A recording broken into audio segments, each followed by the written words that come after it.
All right, let's talk hockey. If you've ever watched a game, you know the feeling. Your team gets a power play, and it's either 2 minutes of pure edge-of-your-seat excitement, or it's 2 minutes of just complete and utter frustration. Today, we are going to deconstruct what separates a truly lethal power play from one that just fizzles out.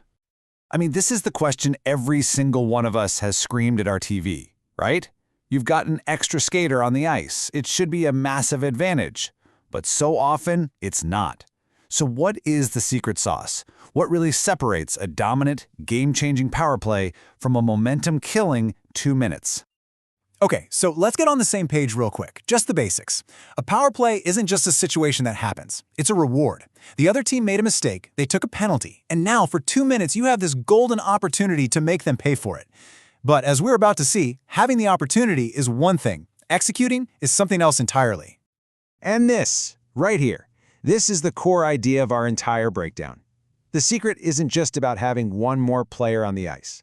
The most dominant power plays, the ones that consistently score, they're all built on a foundation of principles that guide every single pass, every shot, and every movement. So where do we even begin? Well, it all starts with the first set of principles, and these revolve around the single most important asset on the ice, the puck. How a team manages and controls that little black disc dictates pretty much everything that follows. Now this might sound super obvious, but it goes deeper than you think. The longer you control the puck in the offensive zone, the more you force the penalty killers to chase. They get tired, they get out of position, and their whole defensive structure starts to crack. You're not just looking for one quick shot. You are actively dismantling their defense piece by piece. And you can really boil that down to 3 key actions. First, you have to possess the puck. Just hold on to it. Wear them down. Second, you've got to move it, and move it quickly and intelligently. We're talking crisp, tape-to-tape passes that stretch out the defense and open up shooting lanes. And third, every single shot has to have a purpose. You're not just flinging pucks at the net hoping for the best. You're trying to create chaos and high-quality chances. And I love this breakdown of what a purposeful shot actually is. It's not just about how hard you can shoot it. It's about strategy. Step 1. Create traffic in front of the net. Block the goalie's eyes. Step 2. Look for those screens and deflections that can turn a simple shot into an impossible-to-stop goal. And then, the ultimate weapon, the one-timer. Why is it so deadly? Because it gives the goalie literally 0 time to get set and react. All right, so we've got the puck covered. That makes sense. But what about the players themselves? Let's move on, because their movement, their mindset, that's just as critical. Okay, pay attention to this, because this might be the single most important concept we talk about. Having an extra skater is not an excuse to get lazy. Think about it. The penalty killers are desperate. They're going to swarm you, pressure you, and battle for every single inch of ice. So the power play unit has to be ready to match and exceed that intensity. They have to outwork them. And this is exactly what outworking them looks like in practice.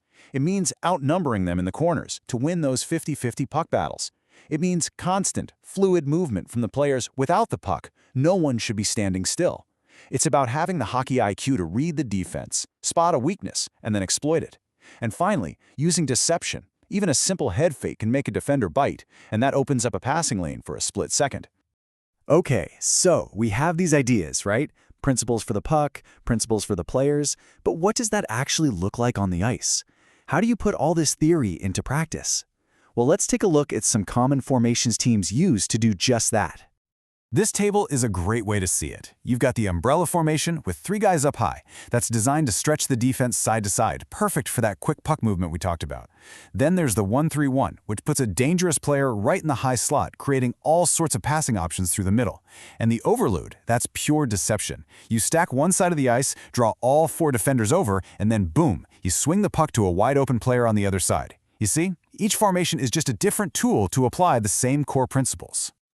And this all leads us to the final piece of the puzzle, the thing that takes a power play from just good to truly elite.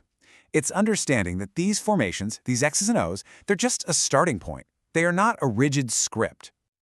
I mean, this quote just nails it. A set play is great, but what happens when it breaks down? Because it always will. A pass gets tipped, a player falls, but a team that has these principles burned into their DNA, they don't panic. They adapt, they improvise, they create something new out of the chaos, because the principles are just second nature. That is the difference. So I'll leave you with this. The next time you're watching a game and your team goes on the power play, don't just watch the guy with the puck. Watch the other 4 players. Are they moving? Are they getting open? Are they reading the defense and creating space? Because now you know that's where the real art of the power play happens.